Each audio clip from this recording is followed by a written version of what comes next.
시청자 여러분 안녕하십니까? 출발 성공 투자 박민영입니다. 안녕하세요. 김수정입니다. 지난주 뉴욕 증시 하반기 첫 거래일을 상승으로 마감을 지었습니다. 하지만 여전히 경기 침체 우려 현실화가 나타나고 있는 상황인데요. 거기다가 오늘 밤에는 또 휴장까지 이어지기 때문에 안 그래도 연속성이 없는데 지금 이 휴장까지 있어서 더욱더 오늘 국내 투자자분들은 어떻게 해야 되나라는 고민 많으실 것 같아요. 네, 요즘은 뭐 미국장이 올라도 우리는 내리고 미국장이 내리면 우리는 더 빠지고 이런 흐름이 반복되고 있다 보니까 많은 투자자들이 지쳐가고 있습니다. 개인들의 자금이 증시를 떠나고 있다라는 말 많이 나오고 있는데요. 이건 또 시장을 받쳐주는 매수 대기가 줄어드는 것이기 때문에 요즘에 시장의 변동을 더 크게 키워나가는 요소가 아닐까 싶기도 합니다. 오늘 아침에 또 전해진 소식 중 하나가 JP모건에서 러시아와 서방의 갈등이 더욱더 심화된다면 지금보다 유가가 3배까지 치솟을 수 있다라는 이야기도 나오고 있는데요. 여러모로 좀 걱정스러운 포인트가 많이 잡히고 있습니다. 자, 시장 지금부터 저희와 짚어보시길 바랄게요. 일단 수정 앵커 말씀 주셨다시피 뉴욕장은 7월의 첫 번째 거래 모두 상승으로 거래를 마쳤습니다. 하지만 눈에 띄는 게 있죠. 필라델피아 반도체 지수가 무려 4% 가까이 빠졌다라는 겁니다. 그나마 이게 장 출발 대비해서는 낙폭을 조금 줄인 흐름인 거고요. 국제유가는 리비아 생산 차질 영향으로 인해 2.5% 상승했습니다. 천연가스도 상반기 무더위로 인해서 수요가 늘어나고 있고 하반기도 이게 이어질 것이다라는 이슈 속에서 다시 한번 올라서는 흐름 확인이 됐습니다. 이번 상승을 두고 뉴욕장에 대해서 악재를 그래도 나름 다 선반영한 게 아니냐라는 기대 섞인 해석도 나오고 있습니다. 그 내용을 들여다보는 게 장 후반에 반도체 쪽 종목들이 많이 빠졌다가 낙폭을 조금 줄였고 다른 종목군들도 막판에 상승 전환하는 흐름이 나왔기 때문에 이제는 어느 정도 안정을 찾을 거다라는 얘기도 있습니다. 하지만 우리는 그에 대해서 신뢰도를 갖기는 조금 어려운 상황이죠. 어떻게 진행될지 또 봐야겠는데 말씀 주신 대로 휴장이 껴있기 때문에 판단은 좀 어렵습니다. 뭐니 해도 제일 걱정되는 건 지난 마지막 거래일 반도체 쪽이 아니었나 싶어요. 한국에서 반도체, 삼성전자, 하이닉스, DB하이텍, 기타 등등의 장비주, 소부장 다 빠졌습니다. 그리고 나서 대만 쪽에 기반을 둔 반도체 회사들도 같이 밀렸고요. 미국 반도체도 함께 밀렸는데요. TSMC가 6% 가까운 하락, 누보톤도 10% 정도의 빠짐을 보였습니다. 미국으로 가도 마찬가지죠. 랩리서치 반도체 장비주로서 7% 이상 밀려났고요. 엔비디아, AMD, 마이크론, 인텔까지 줄줄이 떨어지는 모습이 나타났습니다. 상황이 이렇다 보니까 대만 지수 역시나 분위기 좋지 않았고요. 왜 이렇게 반도체 쪽의 심리가 위축이 됐을까? 그 내용들을 속속 한번 찾아봤습니다. 일단은 TSMC발 우려가 좀 작용을 했었죠. 지난 금요일 우리장에서부터요. TSMC 주요 고객사가 하반기에 반도체 주문을 하향 조정했다라며 오더컷 관련한 이슈가 또 나왔습니다. AMD, 애플 등이 그리고 엔비디아까지 주문을 조금 줄였다라는 건데요. 이 때문에 안 그래도 반도체 수요에 대한 우려감이 있었는데 정말 현실화되고 있다. 경기 침체가 온다. 반도체 섹터 타격 받을 거다. 이런 목소리가 형성이 된 겁니다. 이게 첫 번째 잡혔던 악재인 거고요. 여기에 또 이것을 마치 확인 사살해주듯이 전해진 소식이 바로 마이크론이죠. 마이크론이 앞으로 실적에 대한 걱정을 키웠습니다. PC나 스마트폰 수요가 둔화되고 있고 올해 10% 이상 판매량이 조금 감소할 것으로 전망된다. 그래서 가이던스를 하향 조정했다라는 겁니다. 그로 인해서 앞으로 이쪽의 가격도 좀 떨어질 수 있다라는 우려감이 등장을 했죠. 그래서 결국에는 3% 정도 하락으로 거래를 마쳤는데요. 장중에 7% 급락 후에 낙폭을 조금 줄인 거라서 이게 어느 정도 선반영됐다. 또 이런 식으로 해석이 되고는 있습니다. 하지만 뱅크 오브 아메리카나 미주오나 기타 등등의 곳에서 목표가를 하향 조정하는 모습도 마이크론 확인이 되고 있죠. 걱정스럽다는 포인트입니다. 다음은 한국도 마찬가지예요. 반도체 가격에 대한 우려, 수요 감소에 대한 우려가 있는데 이게 또 통계청의 지표 하나에서 우려를 더 키웠습니다. 바로 5월에 한국의 반도체 칩 재고가 50% 이상 늘어났다라는 겁니다.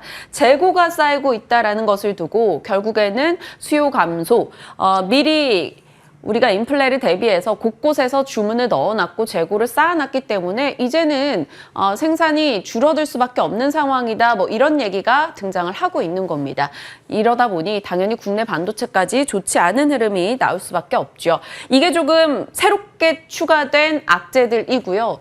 기존에 있었던 악재들을 더해본다면 반도체 섹터 걱정스럽습니다. 세트 쪽의 수요가 둔화되고 있고 미국에서 반도체 촉진 법안 무산에 대한 이야기가 조금 나오면서 걱정을 키웠습니다. 서버 모멘텀, 인텔의 샤파이어 래피즈가 계속해서 지연되고 있다 보니까 서버 쪽에 대한 우려감도 등장을 하고 있고요.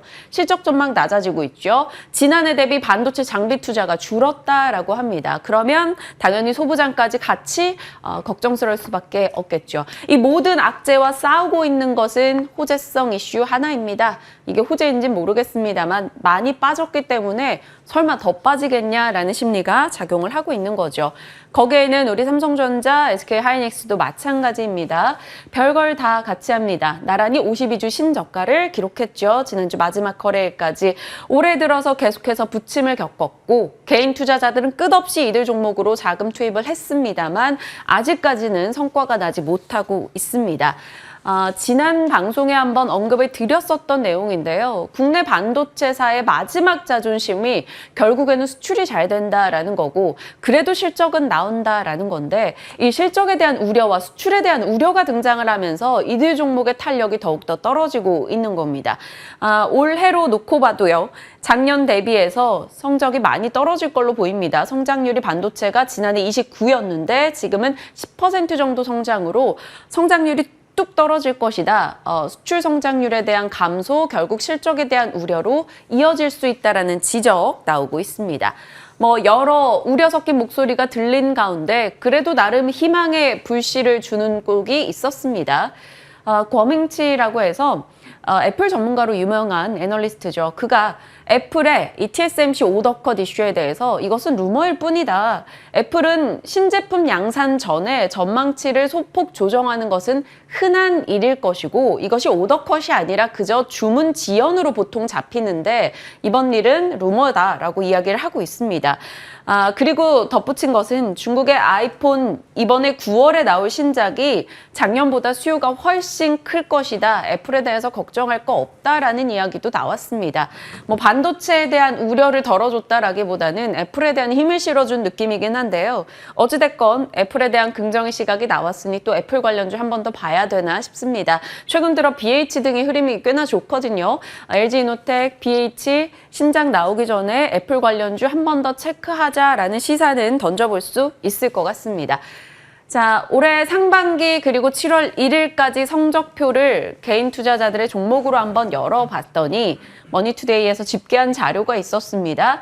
매수상위 10개 평균 등락률인데요. 한국 종목 매수상위 10개는 마이너스 30%, 미국에 투자하신 서학개미들 마이너스 44% 정도 수익이었다라고 합니다. 손실이 상당히 컸다라는 거죠. 여기에는 우리 다 아는 종목들이에요. 삼성전자, 카카오, SK하이닉스, 네이버, 그리고 뒤를 이어 카카오뱅크 등이 들어가 있고요. 많이 산 종목들이 적게는 20%대, 많게는 40~50% 빠졌습니다. 서학 쪽에서는 역시나 테슬라를 가장 많이 사랑했어요. 테슬라는 35% 올해 들어서 밀려났고요. TQQQ라고 해서 ETF입니다. 나스닥 3배 추종하는 ETF인데 이건 무려 70% 손실인데 개인들이 정말 많이 샀기 때문에 조금 마음이 한켠이 무겁기도 합니다. 하반기는 조금 나아질 수 있을지 일단은 반도체에 대한 걱정부터 어떻게 해결을 해야 될까 잠시 후에 이야기 나눠가겠습니다. 시장이 이러다 보니까 그래도 시장에서 좀 비빌 언덕으로 방어주를 자꾸 찾는 것 같아요. 네, 맞습니다. 특히 지난주 금요일에 이 경기 방어주들이 시장 대비해서 선전하는 모습을 나타내는데요. 금요일장에서 코스피가 1%가량 빠졌습니다. 그런데 통신주와 은행주들이 지금 등락률 보시면 그래도 좀 상대적으로 잘 올랐다라는 걸 볼 수 있는데요. 대표적인 경기 방어주들이죠. 통신주는 경기와는 무관하게 실적이 잘 나온다라는 성격 때문에 은행주는 이런 인플레이션 시기에도 금리 인상에 대한 수혜를 얻을 수 있다라는 기대감에 경기 방어주로 분류가 되는 섹터입니다. 그리고 이들은 역시 제가 지난주에도 브리핑 통해서 전해드렸듯이 고배당주로서의 매력도 무시할 수가 없죠. 배당주라는 성격으로도 또 많이들 관심을 가지시는 종목들인데 올해 들어서 코스피가 23%가량 빠질 때 이들 종목은 물론 빠지긴 했지만 상대적으로 덜 빠지기도 했고요. KT나 신한지주 같은 경우에는 빨간불을 켰습니다. 특히 KT 같은 경우 거의 21% 가까이 올 초 대비해서 오르면서 정말 시장과는 무관하게 움직인다라는 생각까지 들 정도였고요. 한편 은행주는 생각보다는 좀 투자를 하면서 평소보다는 재미를 못 보셨다라는 생각이 드셨을 것 같습니다. 올해 상반기에 외국인들이 17조 원 가량을 국내 시장에서 던졌거든요. 코스피에서 14조 원, 코스닥에서 3조 원 가량을. 그런데 어떤 종목들을 팔고 어떤 종목들 많이 샀는지 한번 탑5로 나눠봤습니다. 아까 전에 개인들의 성적표를 보여주셨는데 개인들이 많이 산 거의 순서와 일치하죠. 삼성전자, LG에너지솔루션, 네이버, 카카오, 삼성 SDI 같은 대형주를 많이 팔았습니다. 반면에 우리 금융지주, 현대글로비스, 클래시스, KB금융, 하나금융지주 등을 매수를 했는데 이 중에서 5위 중에서 3종목이 모두 금융주 쪽으로 쏠려 있다는 걸 확인할 수가 있고요. 여기에 나와 있지 않지만 6위는 KT였습니다. 그렇게 보면 외국인들이 확실히 은행주 그리고 통신주, 경기방어주 많이 샀다는 걸 볼 수 있는데 상반기 성적표를 보니까요. 이 세 주체별로 어떻게 투자를 했는지 확인해 봤습니다. 기관, 외국인, 개인 모두 당연히 올해 들어서 손실을 보기는 했지만 기관이 그래도 KT에 투자를 하면서 상대적으로 좀 투자를 하며 손실이 적었다라는 걸 볼 수 있었는데요. 보시는 것처럼 기관 쪽에서는 신한지주, KT, JB금융지주 같은 은행과 통신 쪽을 매수를 했고요. 외국인 앞서 살펴봤듯이 은행과 그리고 통신주 그리고 개인들은 조금 전에 봤듯이 외국인들이 파는 쪽을 많이 사는 모습이 나왔습니다. 그렇기 때문에 사실 통신주, 은행주 쪽으로 치중이 되어 있긴 하지만 지금 보면 은행주는 좀 아쉬운 모습을 보였거든요. 그래서 역시 정답은 통신주인가라는 고민을 또 하게 되는데요.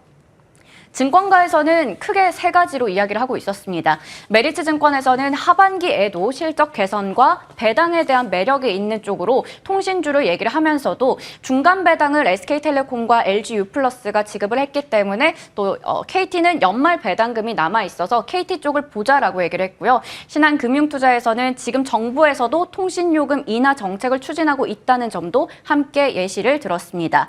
반면에 하나금융투자에서는 실적에 대한 피크아웃 을 우려하면서 하반기에는 이 정도까지는 나오기 어려울 것이다. 그래서 좀 분할 매도를 통해서 차익 실현을 하자라는 얘기를 했고요. 하반기에는 실적을 이끌어낼 뚜렷한 호재는 없다라는 이야기까지 제시를 했습니다. 하지만 일각에서는 약세장이 7월에도 계속해서 이어진다면 통신주는 보유하는 게 유효하다라는 이야기를 하고 있었는데요. 통신주와 은행주 결국에는 지금 이 경기 방어주들이 시장이 워낙 어렵다 보니 주목을 받고 있는 상황인데 약세장 속에서 정말로 피난처가 될 수 있을지 사실 통신주는 KT 같은 경우 상당히 선방했지만 은행주는 좀 재미가 없었거든요. 그래서 이들 종목을 정말로 우리가 관심 있게 봐도 괜찮을지 어떤 종목 보면 좋을지 이야기해 보겠습니다. 여기저기 사실 섹터별로 다 걱정이 있어요. 잘 나가는 건 피크아웃이 또 발목을 잡고 있고 자동차 쪽은 반도체, 차량용 반도체 문제로 발목 잡혀 있고 반도체 전반적으로 안 좋은 상황이고 전기차 쪽까지 LG 엔솔 투자 관련 이슈로 흔들림을 보이다 보니까 이런 쪽에 대한 관심도가 올라가는 것 같습니다. 경기 방어적 매력 좀 두드려 볼만 할 것인가 잠시 후에 이야기 나눠볼 거고요. 그래도 잘 버텨왔던 쪽이 방위산업 쪽이 아닐까 싶어요. 이쪽도 사실 경기 방어적 매력이 있는 섹터긴 한데요. 일단 나토 순방 일정이 마무리가 됐죠. 윤석열 대통령의 방산 세일즈 성과가 기대된다라는 곳곳의 목소리가 들려오고 있습니다. 특히나 폴란드와 함께 조금 방위산업 관련한 협력에 대해서 진한 대화가 있었다라고 하고 그 성과가 나오지 않을까라고 시장에서는 기대를 하고 있습니다. 거기다가 민간 우주산업 육성을 위한 개정안이 12월부터 시행된다라는 얘기가 지난 금요일에 방위산업 관련주를 시장 대비 잘 나갈 수 있게 만들어줬습니다. 한국항공우주가 5% 이상 올랐고요. LIG넥스원 또 상승을 기록했습니다. 올해 흐름으로 본다면 정말 답은 한국항공우주였어요. 꾸준히 부침을 겪더라도 계속해서 올라가는 이 노란 선이 바로 한국항공우주이고요. 다른 종목들은 연초 대비 오르긴 올랐으나 하나에어로스페이스 같은 경우는 엄청난 변동을 보여주기도 했었습니다. 그렇기 때문에 결국에는 방위산업의 대표인 카이를 샀었어야 되는 게 아니냐 이런 목소리들이 나오고 있네요. SK증권에서는 수출 계약이 성사될 경우 3, 4년간 꾸준히 납품할 것이고 그럼 이 업체들은 이익률이 개선될 것이다 라고 이야기를 했습니다. 주가 조정이 어찌됐건 올라왔었기 때문에 나올 수 있으나 나오더라도 매크로 악화 영향이 적은 섹터라서 결국에는 또 올라갈 수 있다라는 목소리도 내놓고 있네요. 자, 어떻게 봐야 될지 잠시 후에 전략 챙겨볼 겁니다. 수주 소식이 들려온다면 여러분 이렇게 체크하세요라고 나름 정리를 해봤는데 너무나 많죠. 그러니까 캡처해서 한번 보셔야 될 것 같아요. 유도 무기 쪽에서 수주가 있다 그럼 일단 LRG 넥스원인가 먼저 체크하셔야 되고요. 훈련기, 전투기, 헬기 뭐 요런 날아다니는 비행 물체와 관련된 쪽은 한국항공우주입니다. 하나 에어로스페이스 같은 경우는 자주포, 레이더 등의 군수 장비에 조금 더 특화되어 있고요. 수주 소식으로 뭐가 나온다 그러면 좀 빠른 대응을 하고자 하시는 분들이라면 한번 체크해 놓으시고 더 가까운 기업을 찾아가 보시길 바랍니다. 자, 여러 이슈들 담아봤고요. 이제 가나 안 가나로 짤막하게 시세 변동 있었던 거 체크해 볼까요? 네, 지난주에 애플이 한국에서 앱 3자 결제를 허용한다 이런 소식이 나오면서 관련주들이 장 초반에 급등세를 나타냈습니다. 이로운 같은 경우에는 거래량이 21배 폭증하면서 상한가를 기록하기도 했었는데 사실 모두 다 올랐다가 장 초반에 대비해서 상승분을 반납하면서 이들은 또 하락으로 마감을 지었습니다. 네. 사실 이 시세가 계속해서 이어질 수 있을지에 대한 궁금증도 있는데요. 잠깐 상승이었을지 아니면 오늘 장에서도 유심히 봐야 될지 한번 얘기해 보겠습니다. 네, 그만큼 변동이 크다라는 거는 시장의 질과 심리가 좋지 않다라는 게 될 것 같아요. 사실 이런 종목들까지 신경 쓸 여력이 없는 게 네. 개인 투자자들이기도 하고요. 포트를 좀 잘 정비해 나가는 쪽으로 저희 전략 챙겨보도록 하겠습니다. 지금 함께 하시죠.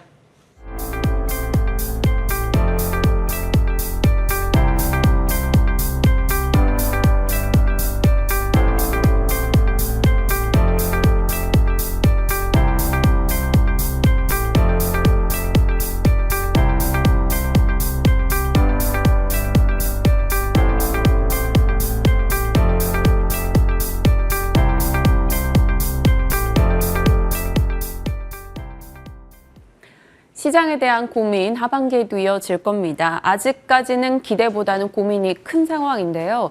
고민 속에서 기대를 찾아가는 과정 유청희 대표와 함께합니다. 어서 오세요. 안녕하십니까? 네, 안녕하십니까. 반도체 쪽 이슈 다뤄봐야 될 것 같아요. 국내에서도 좋지 못했고 TSMC발 우려, 마이크론발 우려로 인해 미국 그리고 대만까지 반도체 종목이 말 그대로 무너진 느낌이었거든요. 가지가지 한다라는 생각이 들었어요. 이번에 6월달 하락이 제일 컸던 국가가 우리나라고요. 그다음에 대만이에요. 근데 뭐 이게 뭐라 그럴까 위안될지 모르겠습니다만 대만 같은 경우는 4, 5월달에도 폭락이 나왔었어요. 그리고 5월 말 조금 올라왔다가 그 다음에 또 폭락이 나왔거든요. 물론 이제 연초 대비해서는 뭐 동일한 하락폭이지만 그래서 우리나라는 그게 결과론적으로는 한 2, 3, 4, 5월 달이 피해갈 수 있었던 기회를 줬던 반면에 대만은 뭐 그런 기회조차 주지 못했었던 상황이었던 것이죠.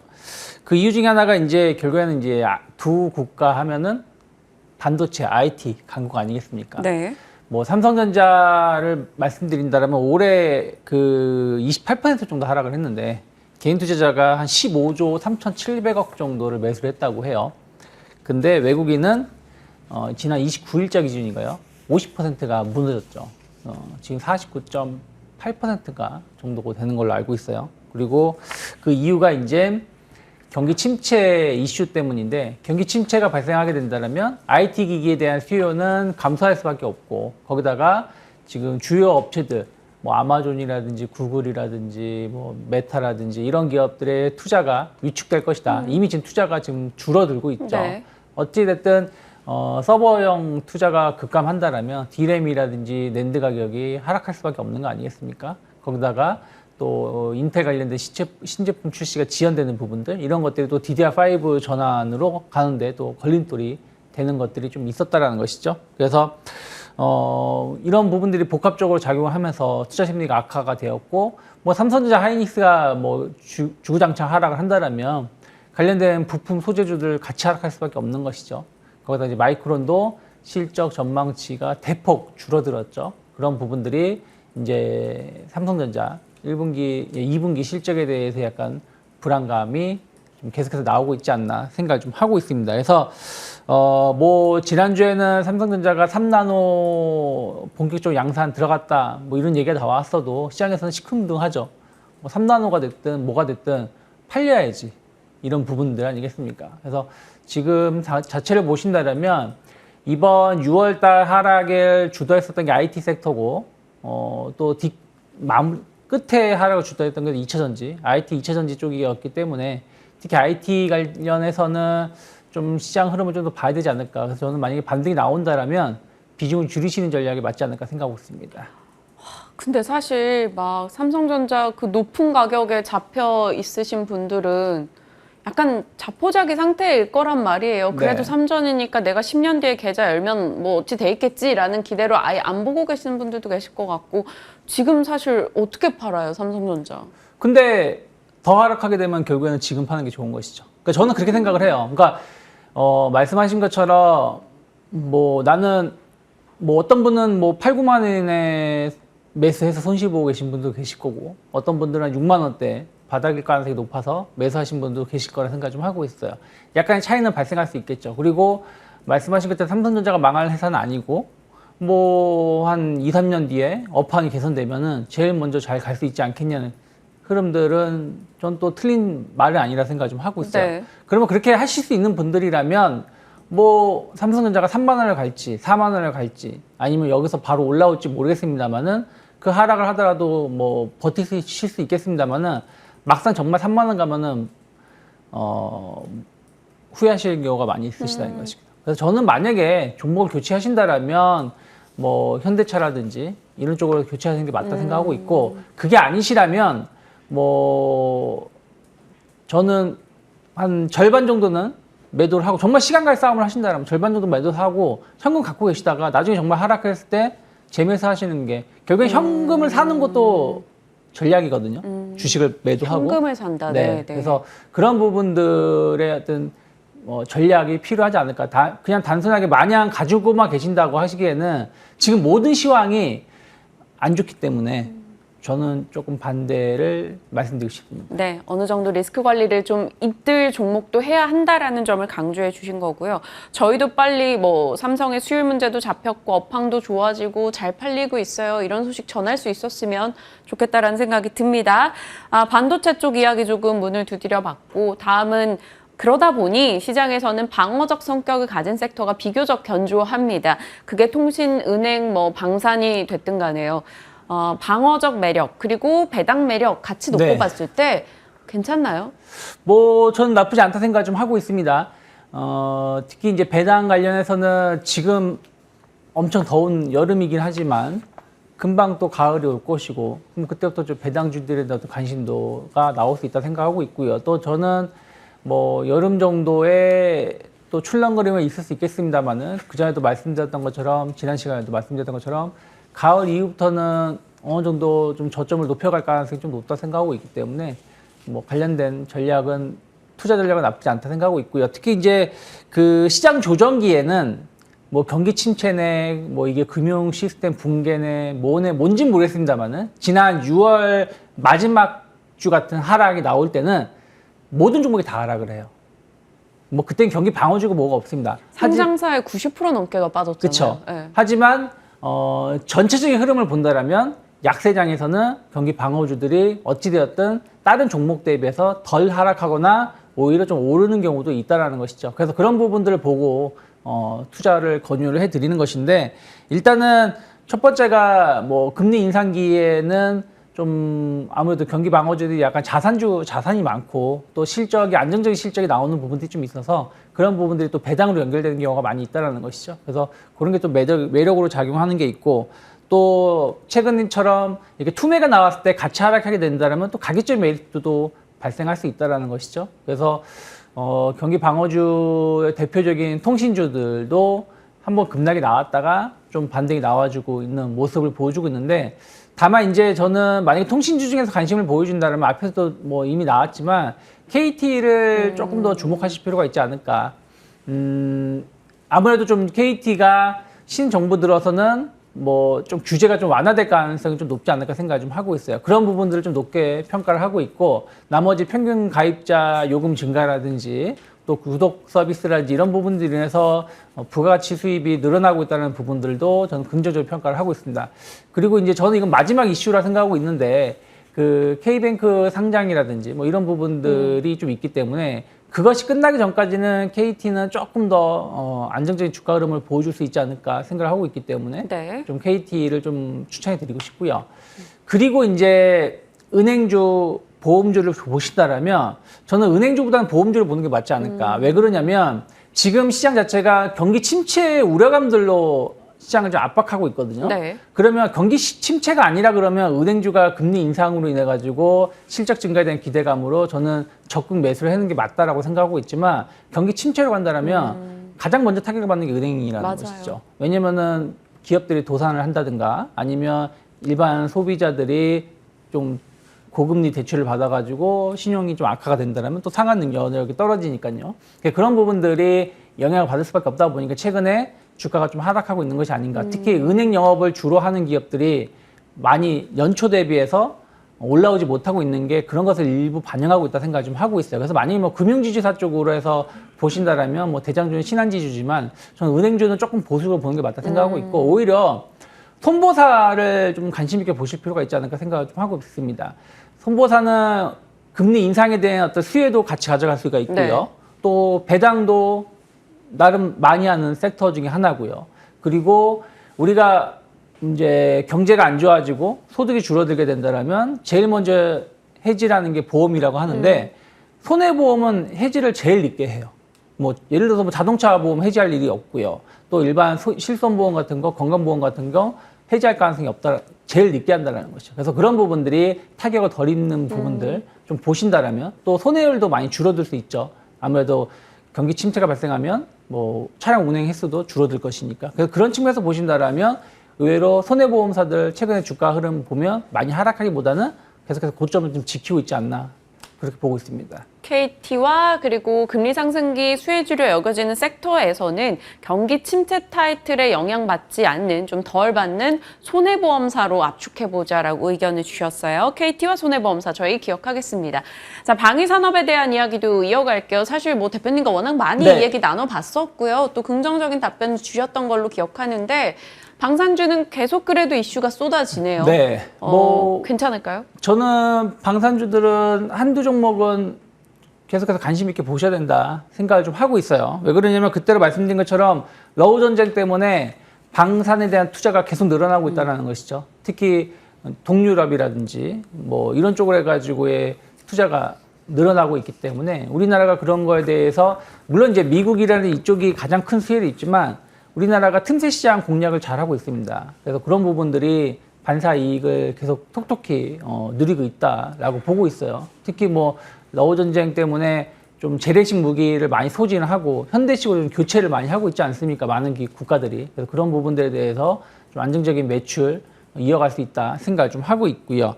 그리고 말씀드린 것처럼 불황이 없다라는 것이죠.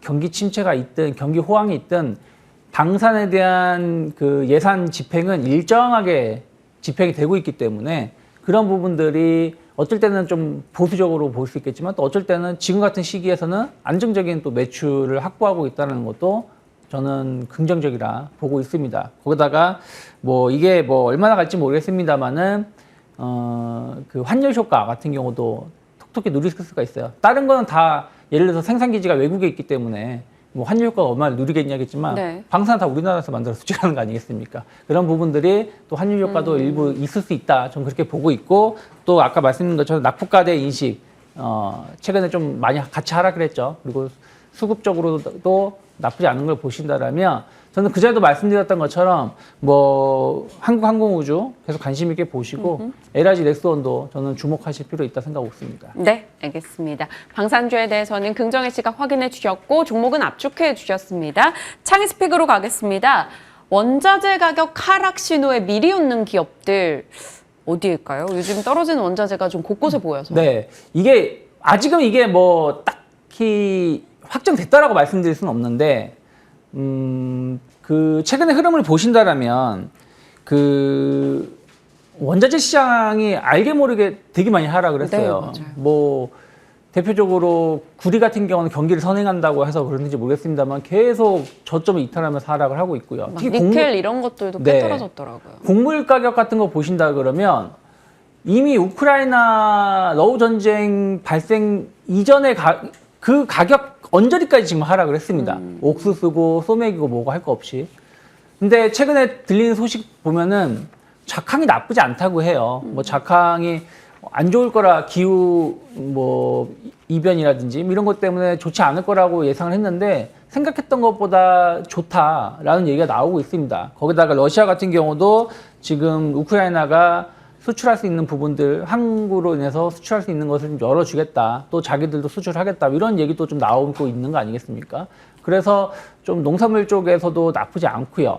또 이거는 좀 더 흐름을 봐야 되겠습니다만은 에너지 가격도 좀 안정화되는 측면을 좀 보여주고 있습니다. 물론 이건 더 봐야 됩니다. 확실한 건 아니에요. 그래서 뭐 이런 부분들이 그동안 약간 그 물가 상승 압력을 좀 완화시켜주는 요소로 작용하고 있는데 우리나라 같은 경우는 전량 다 수입을 해오다 보니까 관련해서 반사이익을 누릴 수 있는 부분들이 좀 일부 있다 생각을 좀 하고 있어요. 그래서 지난 금요일 같은 경우 보시면 다른 건 다 하락을 했는데 좀 이쪽 관련된 종목군만 조금 반등을 좀 많이 줬거든요. 네. 특히 이제 음식료 쪽 보신다라면 우리 밀가루 같은 경우 많이 올라왔기 때문에 수익성이 안 좋을 거라고 평가가 되었던 농심이라든지 뭐 오뚜기라든지 뭐 이런 기업들이 좀 많이 주가가 올라왔었고 또 유가가 좀 하락해서 그런지 모르겠습니다만 또 화학 섹터도 은근히 좀 반등을 줬어요. 롯데케미칼, 뭐 대한유화 뭐 이런 기업들. 네. 그래서 저는 만약에 농산물 가격이 좀 안정화가 된다라면 이미 가격을 좀 올렸고